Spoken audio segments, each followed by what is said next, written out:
مولوی صاحب کو مزہ کی تھا تو رات کافی بیت چکی، اب 12:30 بج رہے ہیں، اور مولوی صاحب کو بیان مل گیا. یہ میرے عزیز ہے یہاں بیٹھے ہوئے مولانا نصیب صاحب، تو ہمارے ایک دوست ہے، عزیز ہے ہمارے، وہ بھی جو سینے میں بات ہوتی ہے اس کو باہر نکال دیتا ہے، چھپاتا نہیں ہے اس کو.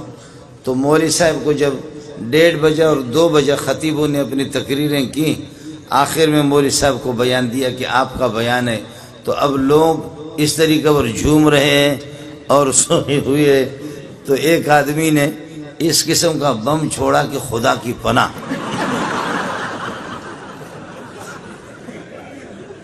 یہ حضرت چونکہ موجود ہے آپ اس سے پتہ بھی کریں. تو ایک آدمی نے وہ زبردست قسم کا بارود جب اس نے چھوڑا، بارود چھوڑنے پہ مولوی صاحب نے شروع کیا تھا نحمدہ و نصلی علی رسولہ الکریم. سامنے سے جواب آ گیا ڈر.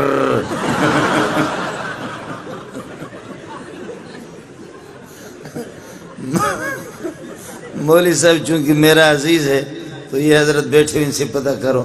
تو مولوی صاحب نے کہا میں نے تقریر ابھی تک شروع نہیں کی ہے، پہلے سے تم لوگوں نے حرم بجانا شروع کیا. اس لیے مولوی صاحب کہتے ہیں مجھے لگتا یہ ہے میری تقریر آپ لوگ برداشت نہیں کر سکیں گے. وآخر دعوانا ان الحمدللہ رب العالمین. مذاق کر رہا ہوں آپ سے.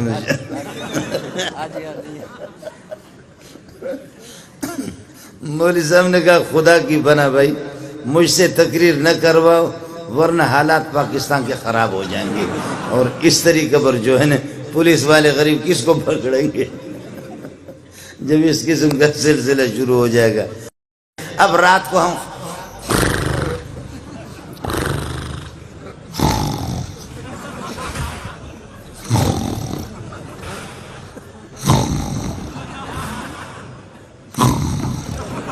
خدا کی قسم، اور وہ ایک موٹا سا، اس موٹے کو چارپائی، سندھ میں جو کوئی مہمان آتا ہے تو چارپائی بھی اس کو سلاتے، چارپائی بھی اس کو باہر سلایا گرمی کی وجہ سے. اب جب اس نے حرم بجانا شروع کیا تو ایک چھوٹا سا کتا جس کو ٹیپو کہتے ہیں نا، ٹیپو ٹیپو ٹیپو کتا آ کر کے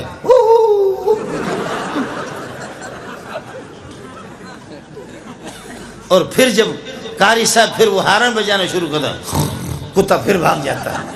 کتا پھر کچھ فاصلے پر جا کر کے پھر تھوڑی دیر کے بعد واپس آ کر. میں رحیم یار خان میں تھکا ہوا تھا، کئی دن جلسے کرتے کرتے کرتے کرتے تھک گیا. ایک موٹا سا قاری صاحب، اس کو بھی میرے کمرے میں سلائے، ایئر کنڈیشن. محترم صاحب نے کہا کہ میں نے کہا یار کئی دن سے تھکا ہوں، سفر میں میں نے آرام نہیں کیا، رات کو 2 بجے 3 بجے کے ٹائم پر آرام کرو.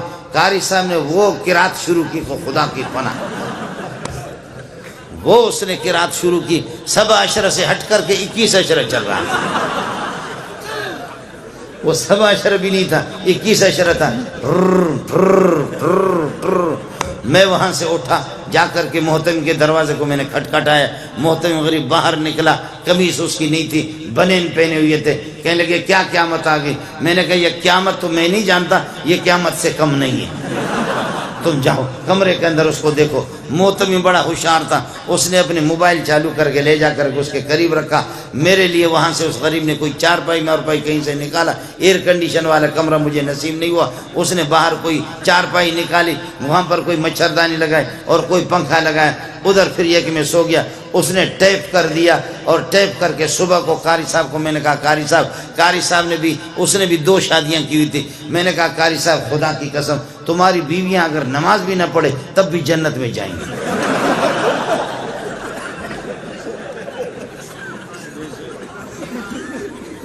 میں تمہاری بیویاں تو جنتی. کہتے وہ کس طرح؟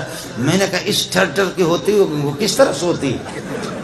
وہ بیویاں اور بچے ایسے جو تم نے ٹھر شروع کیا وہ کس طرح؟ کہتے نہیں میں کوئی ٹھر نہیں کرتا. محتمی نے موبائل کا بٹن لگایا، کہا یہ ہے سر، یہ آپ کی رات والی قراتیں جو آپ تہجد میں پڑھا کرتے ہیں.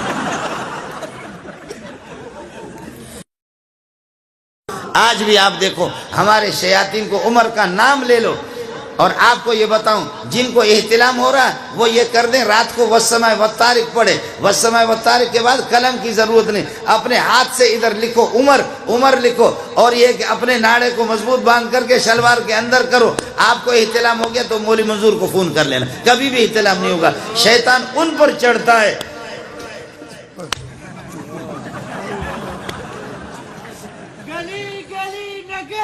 اے تو سی چھڑو ہو گیا،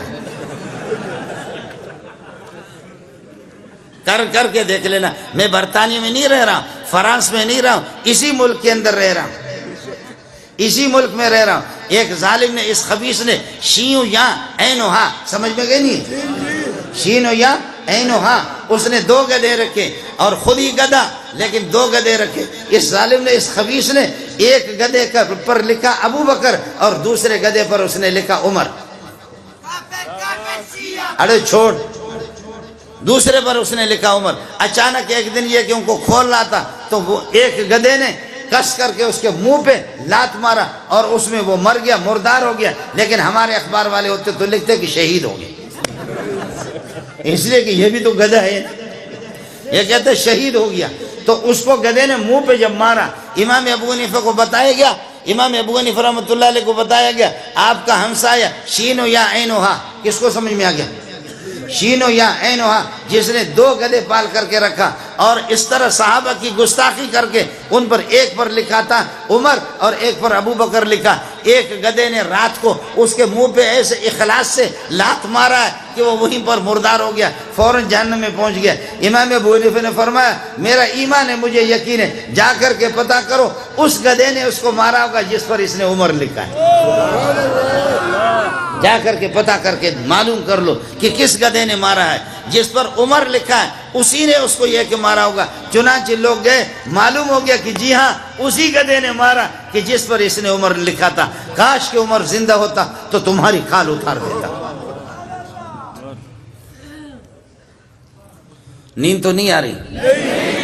فرمایا کہ عمر، اور حدیث میں آتا ہے کہ جس وقت اذان ہوتی ہے تو شیطان یہ کہ بھاگ جاتا ہے، یا پھر وَلَهُ زُرَاتٌ، شیطان ٹیٹ مارتا ہے، تپختہ کے سوائے تیزونا، یہ حدیث ہے، یہ بخاری ہے، یہ مسلم ہے، یہ میرے نبی کا ارشاد ہے۔